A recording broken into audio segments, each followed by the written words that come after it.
another episode of the Garment Decorators podcast. Hello. I'm Molly. How are you? Helpful, educational. Research the heat press. The best podcast conversations we have had. My business called John McGorrick Design. With Matt from Print Pro UK. It's nice to be here. I have loved this episode. If you're a garment decorator, welcome to the crew. Hello everyone and welcome back to another episode of the Garment Decorators podcast, hosted by Styles. For those of you who don't know who Styles are, we are the global leaders in heat print technology. We do weekly podcasts, we do weekly lives, we have regular YouTube content that comes out, we have social content. We do everything to help educate all of our decorators to run successful businesses. But today we're hosting another podcast episode. I'm joined by Andy. Hello. Hello. And today we're going to talk about heat printing myths. The reason I wanted to do this episode, and I literally sprung this on Andy yesterday, so he has kind of got no idea what we're going to be talking about. We are talking about myths because when we came back from Print Run Promotion, there were quite a few questions that we got from people about transfer application technique, about pressing in general, people that were new to the business, but also people that have been in the industry for a while that maybe have picked up some not ideal habits that they don't need. So I figured what better time than straight fresh out of a trade show with all of these ideas in our heads to sit down and myth bust some of these ideologies, if you like. Some of the most common sort of peculiarities that we heard over the show. Yes, exactly. A lot of the questions that we might have pushed back and said, well, why are you doing it like that? Yeah, give us your reasons. Who told you to do it like that? It wasn't us. It wasn't who made your transfers or who made your press. Yep. So stop doing that. Exactly. So that's what we're going to do today. We've got 15 different heat print myths in front of us. We're going to talk through each one and hopefully help you guys simplify your production process, cut out some things you don't need to be doing, and just make it overall a bit more productive for you. So the first one, we'll take it in turns. First one, higher temperature equals better results. What are your thoughts on this one, Andy? This is normally one of the first things I like to teach people when we do one of our education events here, or just doing a one-to-one is, really, the common theme that will be throughout today is the recipe, always follow the recipe, but overheating is not good for your garment. So if anyone's ever had the dreaded press box, what's happening is you're sort of burning some of the fibers. So, depending on the fabric type, it might be made out of cotton or polycotton or similar, but it's, you're permanently marking the fabric by putting too much heat through it. Some products do need to go on at a much higher temperature. Most of our stuff doesn't, being honest, but I know there are some stuff out there, different vinyls you might be, buying that do have a higher temperature, 180. I've had a few customers with 180 products over the last few days. But everything else, don't put extra heat on. It's not going to benefit you. If you're putting extra heat on because you've perhaps got a cheaper press and you're worried about the temperature, so you put the temperature up to make sure that you can be accurate, it's not really a good place to be in for a commercial business, to be honest with you. You should think about investing in as a minimum, a very accurate measuring device, and like a laser heat gun are not that accurate if that's what you're using. No, they are not, are they? We would recommend something like a thermopen with a flat end on it. If that's it's a cheaper way of starting, just to find out if your press is inaccurate. That's a good place to start. And if you can, buy a good quality press, which is going to give you an accurate readout to the degree. Yeah, and a lot of people said to me over this week about, the cost of getting into heat printing. And when we were talking about buying presses that do have the accurate heating element, that do have consistent heat throughout the entire platen, their sort of reactions were, oh, well, that costs X amount more than the one I'm currently using.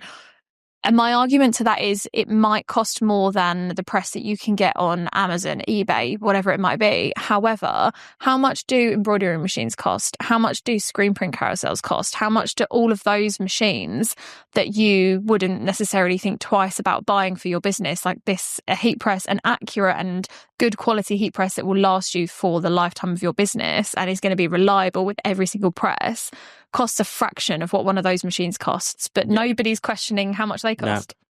No. In a way to think about it is, it's recipe. You're doing cooking under that heat press. So, the way I always explain to people, if you were cooking a chicken Would you put the temperature up to 300 degrees and take the time down and serve it to someone? You wouldn't, because it'll be burnt on the outside and raw on the inside. So don't serve your customer a raw transfer. I thought you were going to say raw chicken. Or it's the I mean, same don't give them with raw it. chicken either. But just stick to it. Just follow the instructions, basically. Yeah, chicken, cake, whatever your metaphor may be. Mm-hmm. That is a very good way of putting it. So many people assume that cranking up the heat will lead to a better adhesion from the transfer. That is not the case at all. You're just going to damage your garment, probably the transfer as well in the process. So higher temperature does not equal a better result. Okay, so myth number 2. Yep. Can you use any heat press for any transfer? Similarly to what we've just been discussing about the quality of heat presses, they're not all created equally. A lot of heat presses out there on the market, like we've said, might be a bit cheaper than a Hotronix heat press, but they don't have consistent heat. They don't have accurate readout. They are just not going to give you that accuracy that you need from an application.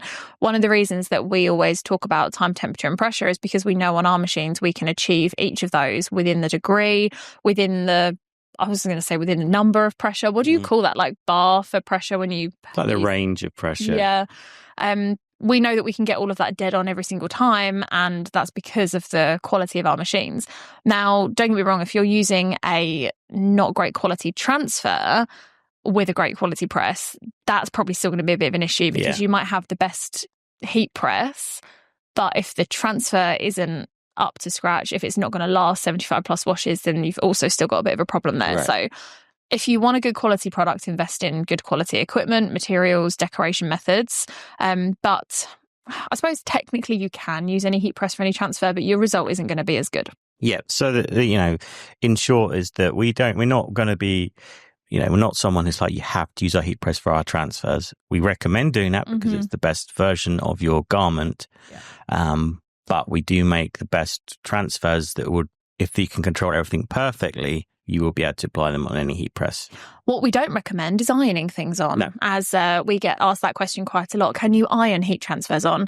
Technically, it will stick, but for how long? I wouldn't like to guarantee. You can. So the answer, I guess, it's a bonus myth is yes, you can iron them on if you take the steam off.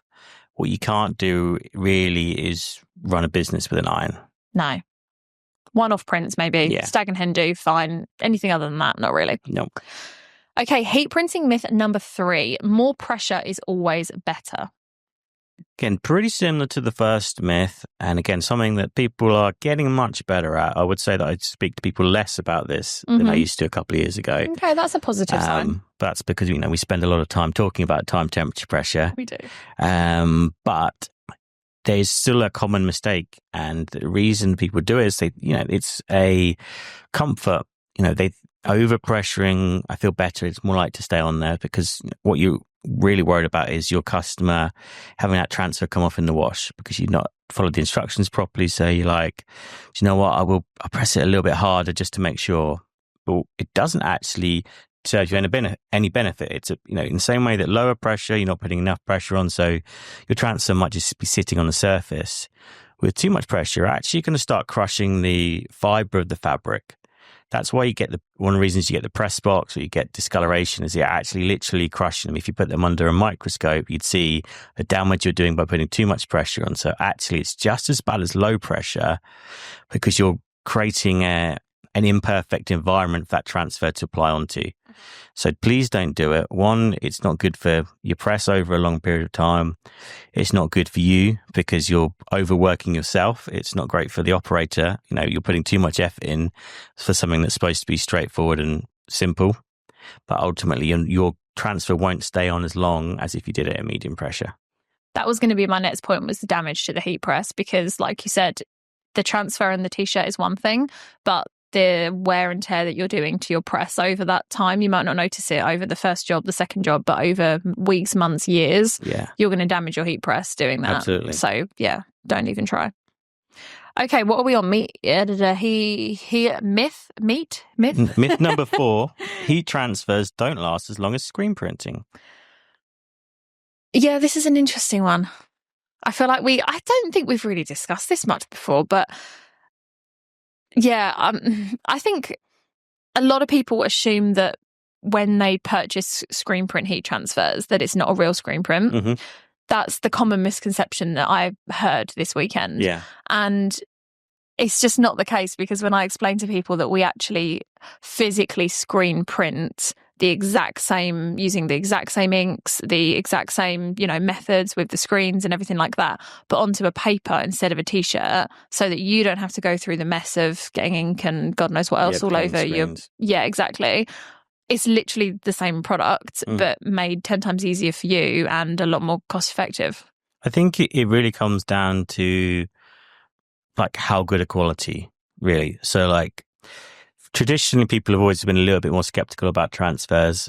And it's something that we've been, as the leader in transfer manufacturing, it's not necessarily been a product for us, but we know it's much easier to make cheap transfers than it is to make cheap screen printing. Oh, 100%.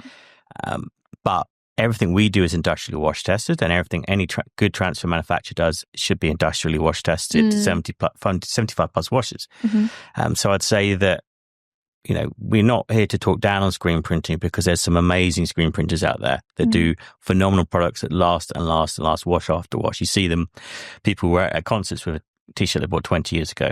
Yeah, that's the same as someone who bought a t-shirt with a transfer 20 years ago. Good quality, with proper operators that follow their instructions, can apply to both screen printing and screen printed heat transfers. Mm-hmm. So if you get a premium product, or just the best, either way, they're going to last and last and last. But the same way that a good quality heat transfer is far superior to a mediocre quality screen print. Okay, so what you're saying is it comes down more to, if you've got the good quality one, it comes down more to what you want to invest in as a business. Like if you want to become a screen printer, because that's a whole other world in itself, isn't it? Learning how to do that. Or do you think the transfers are the best option for the business? Yeah, either way, use the best quality. From a lasting point of view, it comes down to quality. Mm-hmm. Are you buying are you as a screen printer following everything to the absolute best level that's possible? Because we are, as transfer manufacturers, we know that we are. So we can provide something that will last as long as anything. So that's why we always say the answer is yes, it is the longest, and we really wash test and wash it. These are proper wash test machines. We're not just throwing it in, I'm not taking it home and testing it myself. It's a proper machine. So you've got to really just, inspect on quality with whoever's supplying you the product. Okay, heat print myth number 5. Cheap heat presses work just as well as expensive ones. Again, kind of overlapping on what we discussed earlier, but no, cheap heat presses do not work as well as expensive ones. Now, again, it's the quality aspect, isn't it? Because somebody could charge you 20 grand for a heat press and it not be very good. But I think when it comes to decent quality, normally they are a little bit more expensive, because you're paying for the build quality, you're paying for the accuracy and all of the readouts that you get. The cheaper heat presses that we see people use sometimes, and when they maybe, come back and say, I'm having an issue with X, Y, and Z, 9 times out of 10, it comes down to the heat press and the actual application method than it does the transfer they're trying to apply. And I would say that comes down to what the cheaper heat press offers, because the temperature's not consistent, is it? You see it from one end to the other, it could be like 20 degrees out. Yeah. It really comes down to when if you're at the beginning of your journey, for instance, and you're a bit of a crossroads, like, do I go cheap heat press or a good heat press? Now, there is a difference in price. And a thing to bear in mind is that you will buy that cheap heat press 2 or 3 times before because it won't last as long. Yeah. It don't have the same warranties. And it doesn't have the same build quality. So when you're first starting out, but I get it, it's a difficult one, because one could be £300 and one could be £1,700. Mm-hmm. So you've really got to figure out at the beginning, what does your plan look like? Because if you need to be able to, you get a long enough warranty so that machine will last 5-10 years easy if you're buying a good press, versus maybe like 2 or 3 months, 6 months if you're lucky. So we understand it, and we don't necessarily say you can't start with a cheap heat press, because we know that it's not as simple as that for everyone. So it really comes down to really building out and fleshing out your business plan, so that perhaps if there's an opportunity for you to perhaps buy a heat press on finance, there are options available with some good interest rates that will spread that cost over a 2, 3, 5 year period, which might be a good way of getting started in the first instance. Some of the heat presses will also come on Klarna, so you can spread it a little bit. But if you're getting that, when you get that first job in, try and price your heat press into the jobs you get. So that way it's not just a case of, okay, I need to put money on my credit card. What we don't want to do is tell you to put money on a credit card that you can't afford to do. That's not very honest of us. So I would say that, it's a fact that you'll get a better quality product end result from using a good quality heat press and good quality heat transfer. Yeah. And you will only buy that once versus a cheap machine, which you'll buy 3 times probably. So it's really kind of figuring out how you're going to get to the point of paying for that heat press. Is it at the beginning? Do you need to buy a cheap press and then you can invest with the money you earn at the beginning? People take all of these routes. We have customers that start with the Hotronics and go, and they're flying from day one. We have some customers like, I wish I could have had Hotronics at the beginning, but I started here. Now I'm ready to upgrade. Yeah. There's no right or wrong answer necessarily on this myth, I suppose. The myth that cheap presses is as good is definitely not true, but it's all about finding the right journey for you as a business. Yeah. Agreed. Okay, so next question. You only need one type of transfer for everything. We know this is definitely not the case, don't we, from all of the podcasts that we've done previously. So the way that I like to explain this to people when we were at trade shows with the heat transfer types is, how are you planning to profit from this job? Because a lot of people automatically go to DTF, which is fine. It's the most well-known transfer in the industry. It's what people are talking about at the moment. However, it's not necessarily always the most profitable one to do because, as we know, it's not a scalable product compared to Inktra or compared to Ultracolor Pro. The price of those transfers comes down the more you order. So what I always like to recommend to people is, if you are doing smaller runs, then absolutely use DTF, but that's not the only transfer product out there, and it's definitely not the only one you should be using. It's a great product and we love it for certain jobs and certain orders, but it's definitely not the only one that your business should be using. I would always recommend to people when they're starting their business, or if they're maybe transitioning over to use Styles as their heat transfer supplier, is to do their research. We don't have that many transfer products. It's not that complicated. There's 4 that you need to know about. So low runs, obviously direct to film, Inktra screen print, 1 to 5 color, Ultracolor Pro for hot peel, and of course we've got new Silicon 3D, which might not necessarily be where people start out with, but it's good to know it's an option. So just do your homework and learn what the best transfer type is for your job, for your order.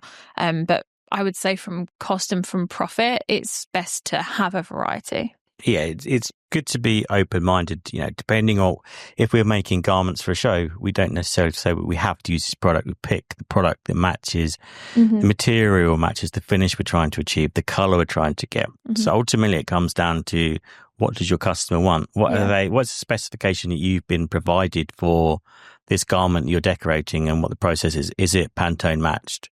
Maybe it needs to be a screen product. Is it perhaps it needs to be water-based? Because that is part of the brand ideology of the company you're decorating for. In that case, it would be Ultracolor Pro. Like I say, it could be silicone if they want a raised effect. It could be a fluorescent.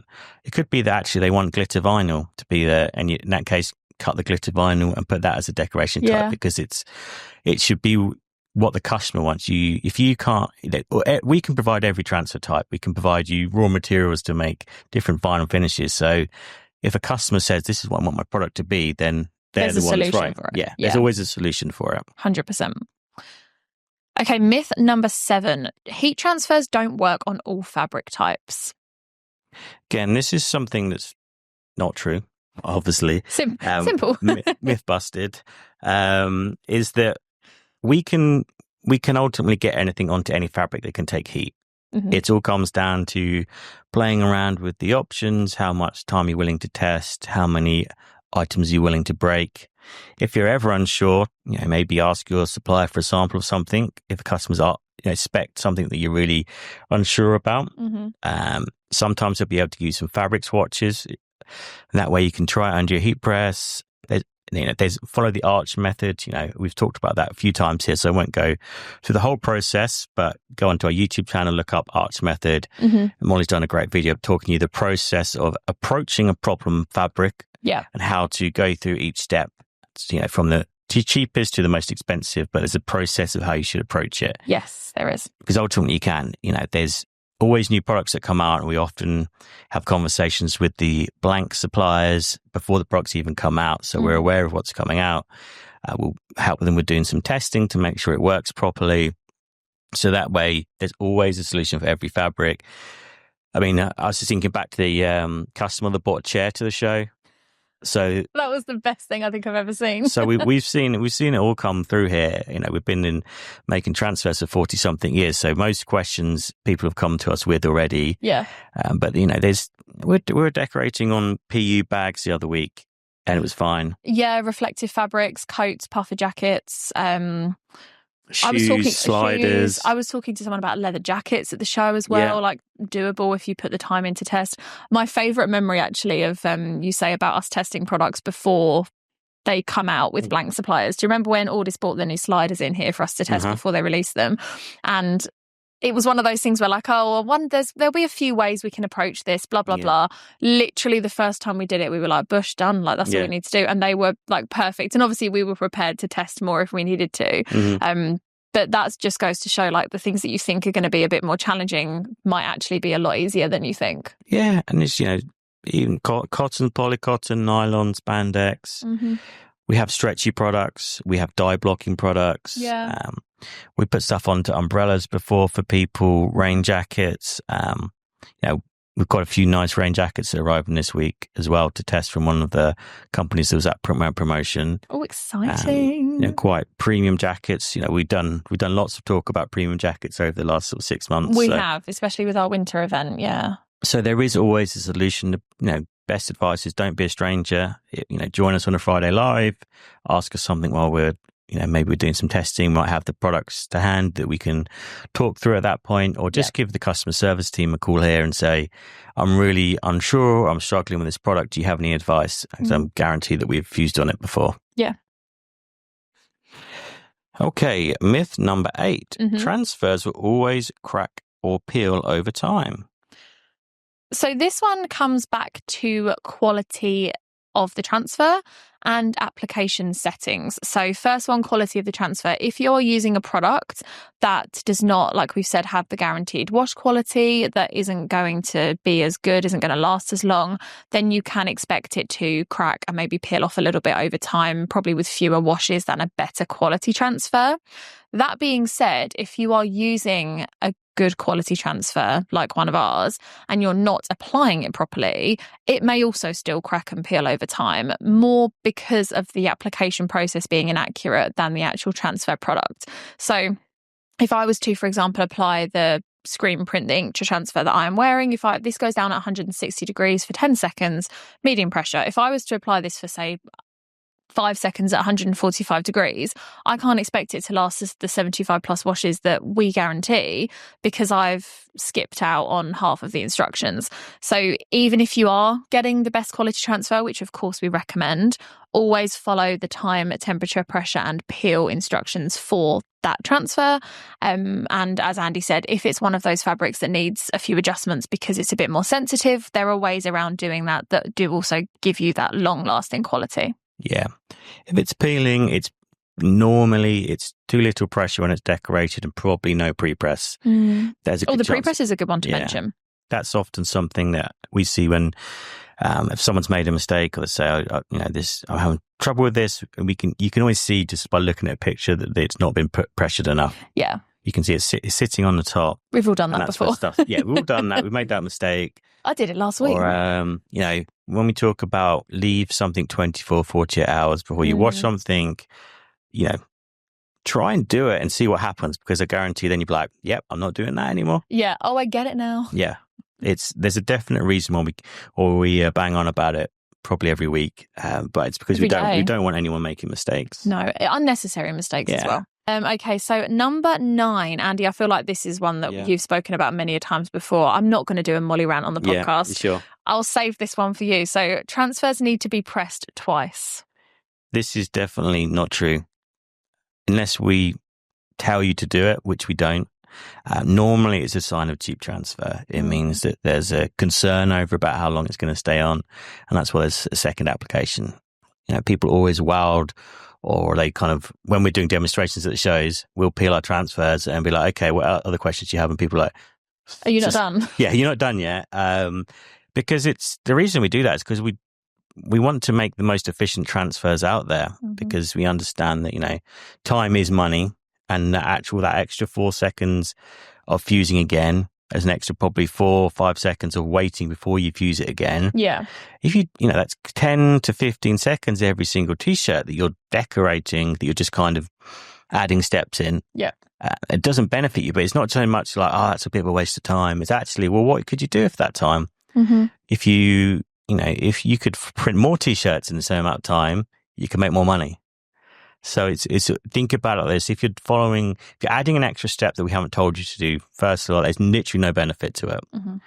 With our transfers, there's no benefit. And really, if it's a transfer you're buying from somewhere else and I keep asking you to do it, just question the why. Yeah. Keep asking why am I doing this? this? And if they can't give you a good enough answer, that should be a bit of a red flag, because, ultimately you're missing out on extra profit by not printing as many t-shirts as you could in a year. Yeah. I think transfer suppliers, if you're purchasing your transfers from a manufacturer, they need to be able to be transparent with you about majority of how they manufacture their product. And I'm not saying that we're going to give away exactly how we print our transfers, but if someone comes to us and says, why don't we need to second breast your transfers? We have an answer for that. If someone comes to us and says, why is it hot pill? Why is it cold pill? Why, and literally any question about how our transfers are printed and finished, we can answer it, and we can give someone a confident answer as to why, and they'll walk away and go, oh, okay, I understand that now. Whereas if your transfer supplier is, like you said, being a bit shady about it, or kind of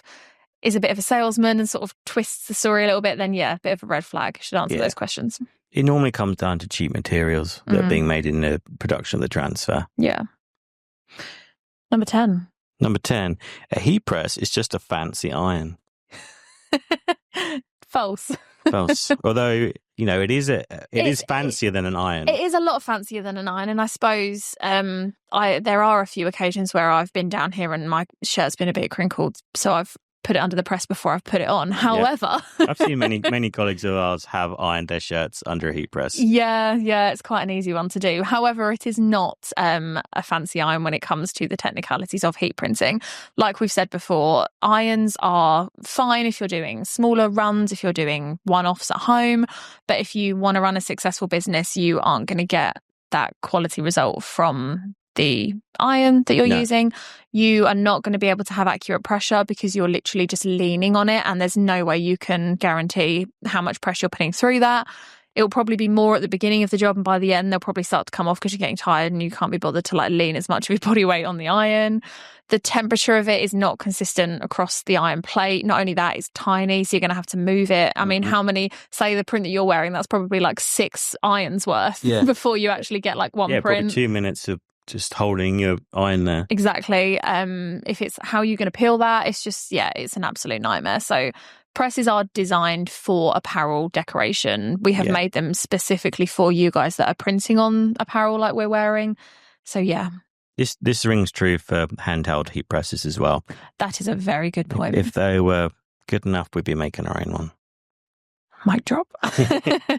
Okay, myth number 11. You don't need to pre-press your garment. Andy, we've just discussed this. The answer is you do need to pre-press your garment. Heat press your garment.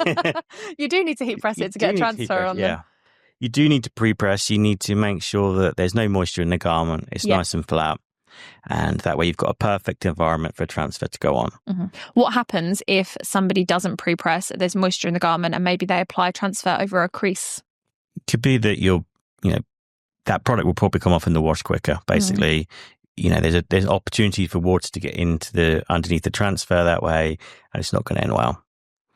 One question I did have at the show, though, which was interesting, and it could be applied, is that we'd say you have to pre-press because it's getting the best environment for the t-shirt. One person did ask me, what if I want to pre-press all my garments first? And to be honest, that's a good point, actually. So that's something you could do, because the reason we say that there's moisture in the garment is because normally it's held in a very cold room. It's probably in a warehouse or a garage, and it means there's moisture could get in. I did speak to someone who was like, actually, our t-shirts are in a 20-degree room the whole time. I guess they have other things going on. I was like, well, maybe you 1 don't. or 2 seconds is plenty for them because the t-shirt's not going to have as much moisture in it. Yeah. But this another customer was like, well, what if I want to, maybe I'll do 20 or 30 at a time, pre-press them, put them to the side and then do the main press. That would be fine too. I mean, do a couple of wash tests on it to make sure that you're getting a good result. But as long as there's no moisture in the garment, that's what we're asking for. That's what we're telling you to do. So I have 2 comments on that. The first one being the time it takes them to load the t-shirt on, press it, take it off, and then reload it again. It didn't really make sense to me either. That doesn't make sense. And secondly, the crease aspect of it. If you're taking a t-shirt off, they're probably piling them up. I find that very difficult to believe that you're not going to put that t-shirt back on and have creases in it. Logically, I agree. Yeah. I think it really comes down to ultimately questioning your process and your flow. If they could find that was a better way for them to do it, fair play. You go for it. If it's quicker that way, for whatever reason, I'm not sure. Maybe one operator's pre-pressing, one's main pressing. I'm not really sure. Maybe they've got some part-time staff and they're just looking to kill a bit of time while they're there waiting. I mean, that's understandable. Yeah, I'm not sure exactly the circumstances. It was during one of the talks I was doing, and it's mostly around questioning, why am I doing this? Why am I doing this? So do feel free to find the best version for you, but as long as that garment is pre-pressed. Yeah, I mean, I know we talk about the process of load the garment, pre-press, main press, peel, done, but we're not opposed to different methods if that's what works for your business. Like Andy said, it's interesting to us because we obviously preach the same thing all the time. So I would never have imagined somebody pre-pressing first, but hey ho, there we have it. So myth number 12. Yes. More time equals better adhesion. No. More time does not equal better results when it comes to heat transfers. Like we've said previously, we manufacture our transfers to unlock at a specific time, temperature, and pressure. If you put the transfer under the press on the t-shirt for less time, you risk it not applying properly because you're obviously cutting the application time down. But there's absolutely no benefit to applying it for longer than what we recommend because you're just, again, it's like that second press. If you're going to apply it for an extra 4 or 5 seconds, that's 4 or 5 seconds you're wasting that you could be fusing the next shirt. So no. No, it's a bit like, to use the food analogy again, are you cooking your food for longer because again, it comes back to, I hope it's cooked. I'll make sure I cook it for longer. And then it's just like a really dry, chewy chicken. Yeah, exactly. Like nice dry food. That's kind of what you're getting. You're not going to get that to last longer. You're just going to get a nice burnt t-shirt, maybe. Yeah. So dried out bit of chicken. Yeah. Lovely. Okay, number 13, transfers won't work on dark garments. Now, this is an interesting one that somebody actually asked me at the show, and I hadn't really thought about it before. I think because my very first experience of the apparel decoration industry was at Styles, I was very fortunate to come into a place that manufactures the best quality, that works on all fabric types, all colours, etc. I've never really had to think about it, but I suppose if you're using a not as great quality transfer, there might be some issues with it going onto different colour garments, right? Yeah, I think as well where product, maybe going back before you started the Styles, where making white toner transfers yourself was more popular. I don't even know what that means. More sublimation printing. There's more limitations with fabrics and the colour of the fabrics that you don't get with transfers. With the kind of progress and the evolution of heat transfers over the last 5 years, really, with when we brought out Ultra Colour, and then we were brought out direct to film, and now we're bringing out Ultra Colour Pro, is that the actual landscape of what you can do with heat transfers has changed dramatically. Even in the last few years. When we brought out silicone transfer the other week. So things are always changing at a much more rapid pace. So where previously that was quite a common question. I used to get shows when I first started 7 years ago. We talk about that quite a lot. Some printable vinyl even that we manufactured was better for light or dark as well. But now with transfers, you can put onto pretty much anything. And even if that garment is heavily dyed to get it that colour, like particularly dark, you just put a blocker in it now. Like, they're like, let's just throw a blocker in there. Yeah, that wasn't really as freely available. Yeah. I mean, with our screen transfers, we always used to do that.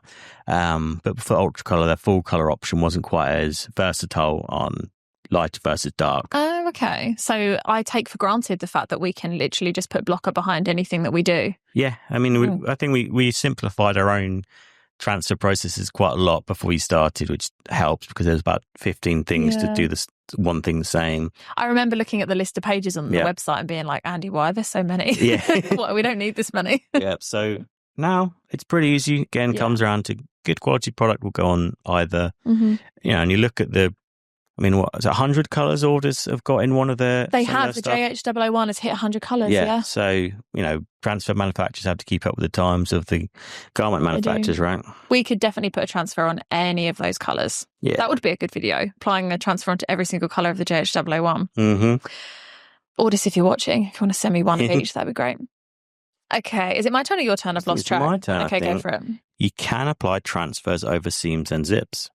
So this one I find interesting because my immediate reaction is no, because I think that's just how I've been trained to heat print, is like avoid seams, avoid zips, flat pressure, isolate the area. But something that the Styles Europe team did for the merchandise on our standard promotion was print really closely to the zip on like a full zip cropped hoodie. So it made it look like it was over the seam, like the design was across the front of a zip hoodie, but obviously it wasn't. It had been isolated and taped and placed very well.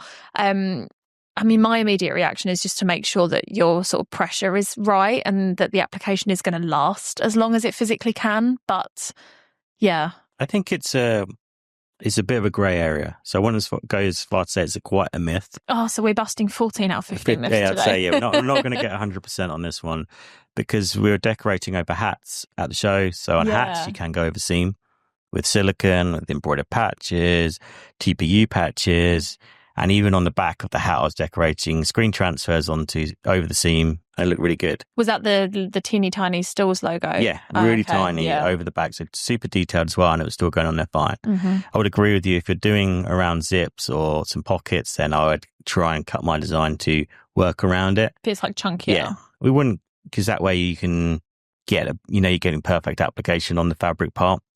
But again, it comes down to testing a little bit as well. Yeah. We don't make any guarantees on it because it's so different from each garment, each transfer, how much detail there is. Mm-hmm. It's really kind of so many variables, but it's worth testing and finding out for yourself, really. I think it comes down to like how chunky the seam is, because some garments have, like the t-shirts we're wearing have teeny tiny stitching on them. Yeah. That might be totally fine if you test it and try it out before you actually give it to your customers. But if you have like a much chunkier seam that's going to really affect that pressure, that might be more of an issue. So yeah, you're right. It's about trying and testing, really. And also, like, if you're going to be leaving like the zip on the heat press, is like make sure you use a good cover sheet. Yeah, just melt it into the platen. Melt it if it's plastic, or if it's metal. Like if you don't put a cover sheet and you put too much pressure down, you'll see that like kind of zip mark is into the top of the platen because it's metal that's heating up.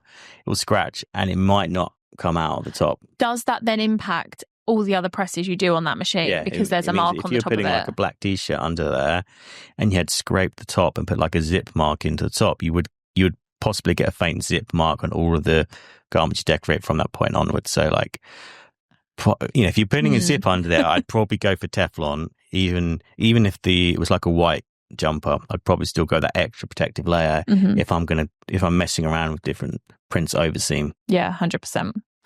Okay, so that one's a partial myth busted, but could be discussed more.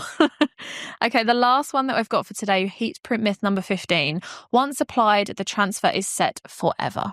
So I guess the answer is yes, really, because if you follow all the different techniques, if you listen to the approaches we've been taking to these other myths, and you follow the recipe, which is all of this really comes down to, follow the instructions, don't deviate from them, and yes, the transfer will stay on there forever. Pre-press, get the time, temperature, pressure right, wait 24, 48 hours before you wash it, isolate the areas, follow the good practice, and it will stay on there for a long time. Light, dark, whatever fabric it is, you're going to be providing your customers something that will last and last, and they'll come back time after time again, and you'll see them wearing it, or see someone else, the end user, end wearer, wearing it around town. If you're local, it will last a long time, and it'll be a cherished garment for the person who received it then. Mm-hmm. The one thing I will note is when you do heat apply the transfer is, like you said earlier, to leave it 24 to 48 hours before you wash it. However, that being said, as the decorator, by the time you've printed that garment, packaged it, shipped it, and it's arrived at the customer's house, chances are those 2 days are probably going to have passed anyway. So it's not necessarily something you need to really factor into your schedule. No. It is just worth noting, just in case you, I don't know, have like a super quick turnaround for a customer as a favour or something like that. It's worth noting for. But yeah, other than that, no. Once you've applied it, one press, one peel, done. Yeah. That is it for all the heat printing myths that I had on my list today. So if you have anything that we didn't cover that you like, I'm not sure about that, doesn't make sense, give us a call, email, send us a direct message on any of our social channels. If you're watching on YouTube, leave a comment under here. We'll get back to all of you. We can factor into a future episode, or, we live nearly every Friday. So come join us. If you've got a problem that's come up in the last day or two, join us on that live and say, I know you're not talking about this, but do you mind? Give me an answer on this. We can always find a solution. We've done it many times where someone's like, well, what if I want to do this? Have you got this type of bag that you can decorate onto? There's something you were doing the other day, I think, with hats, was it? Or you were decorating onto the mesh of hat? Yeah, I was trying, which didn't work, by the way. I tried to decorate onto the mesh. It can if, I did one application on the live to prove a point. But yeah, do you know what? I actually don't think I've gotten through a live now, because we still do pre-plan all the lives we do on a Friday, obviously, so that they're most educational for everyone. But we get so many decorators on asking questions now, which is great. I love it. Mm-hmm. But we don't actually get through what we've planned for the live because we end up like deviating to so many random topics. So please come on and ask us anything. Yeah. Book some time with our customer service team to maybe do some testing. If you're local to Braintree or you don't mind traveling, come and spend some time. We've got all the machines out. Or if you're looking to come and do this in person, we will be announcing some events very soon. Probably not by the time the show comes out, but we have some. We have an event. Couple of weeks, we have an event planned in the Innovation Centre for late May. We're also going to be at FESPA in Berlin. So if you're planning on coming to that, bring your problems with you. We'll help solve them on the stand as well. We're always happy to try and help you. So please just don't suffer in silence. No, that is exactly why we're here, and it's why we do what we do. So if you want more heat printing education, advice, myths, anything like that, do make sure to subscribe on whatever platform you are watching on. Like Andy said, we go live on a Friday, every single Friday at midday. We do podcasts every other Monday, and we post weekly to our YouTube. So for all of your heat printing education and advice, you can find it on the Styles Education channels. But until next time, we'll be back with another podcast very soon.